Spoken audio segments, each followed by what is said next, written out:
scoring team, the number one shooting team. Porzingis. Oh, right over. Welcome back to the channel, everybody. Game 1 of the NBA Finals is tonight, and everyone is awaiting the return of one Kristaps Porzingis. Porzingis is going to play his first game in over a month after returning from a calf injury, but he doesn't have too much time to adjust. Out of all the takes in the media, most people have deemed him the X factor for this NBA Finals.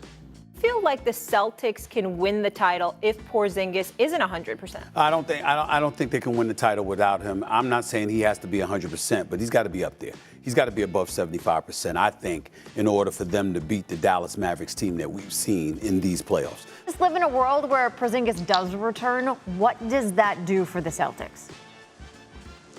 Oh, it does everything. And he's the most important piece to the Celtics hanging banner number 18. They need him like old people need soft shoes. Haven't needed him yet. They need him now. I don't think they can beat this Dallas team 4 times in 7 games without some kind of production over some kind of real minutes load from Kristaps Porzingis.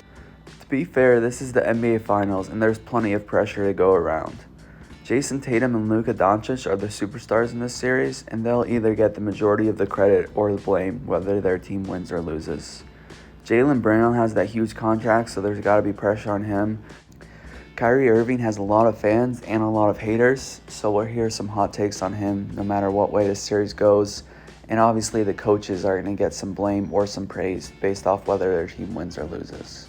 But I really think this is a crossroads moment in Porzingis' career. And to get a better understanding of the implications of this series, we have to go back to how his career all began. Porzingis was the 4th overall pick in the 2015 draft and was famously booed on draft night by the majority of Knicks fans, as he was seen as a raw prospect who was years away from actually contributing to the team. This wouldn't be the case, however, as in his first season, Porzingis would average 14 and 7 and give lots of moments to show Knicks fans that he was ready to help out their team. By his 3rd season in the league, Porzingis would average nearly 23 points per game and be named to his first and only All-Star selection.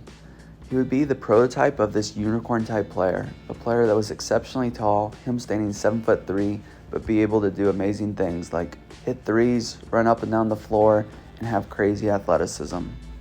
However, with these unicorn guys, there was always a fear about their durability, and in Porzingis' case, this would sadly ring true, as Porzingis would suffer a torn ACL in his 3rd season, that All-Star year, and end up missing the entire next season. This wouldn't be the only injury for Porzingis. Even after getting traded to Dallas and his future stops, he would continue to have injuries plague the majority of his career.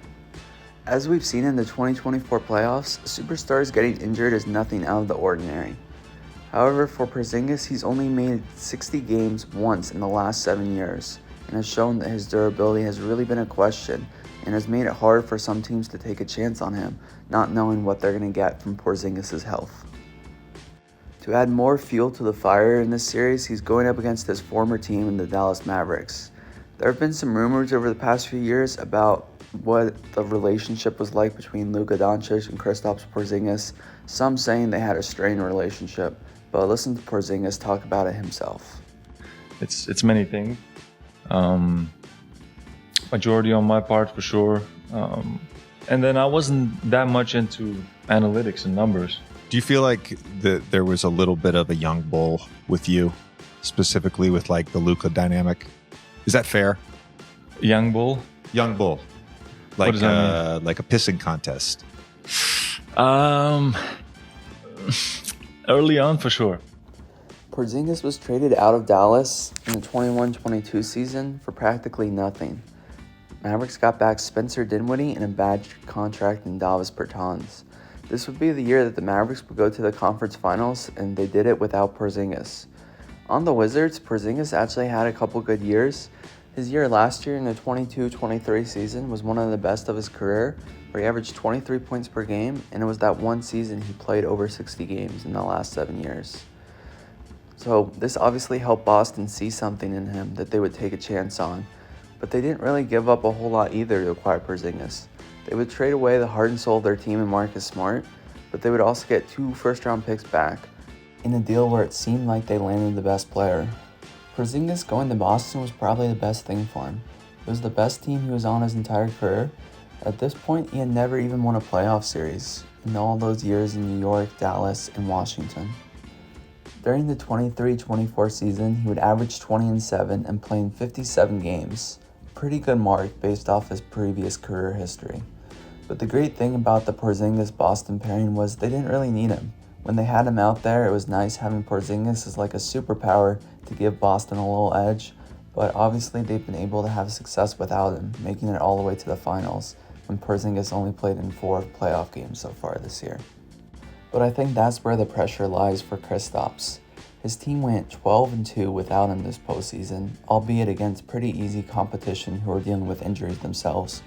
But Porzingis, a guy who hasn't really led to winning, now has his chance to put his mark and say that he can help a team win a championship rather than just being a bonus piece on a really good team.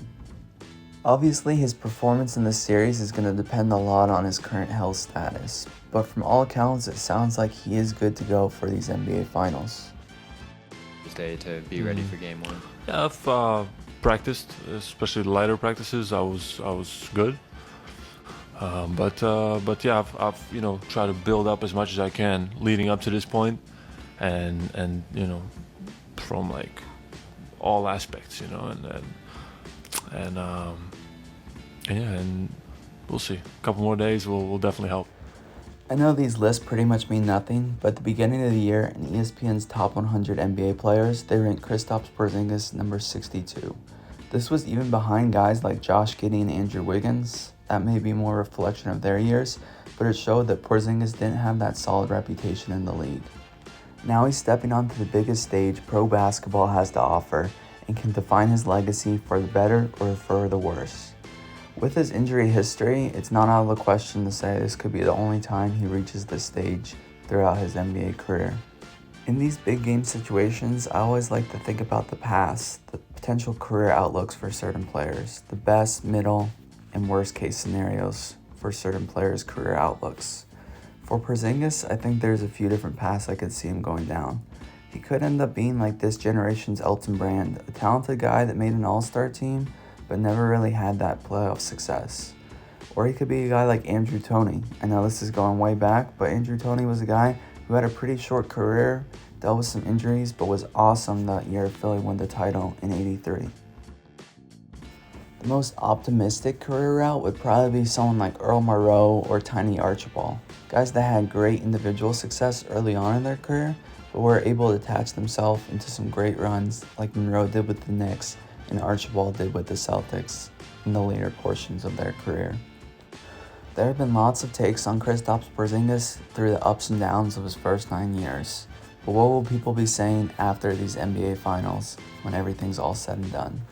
Let me know what you guys think down in the comments. Thanks for watching. Please like the video and subscribe to the channel. See you next time.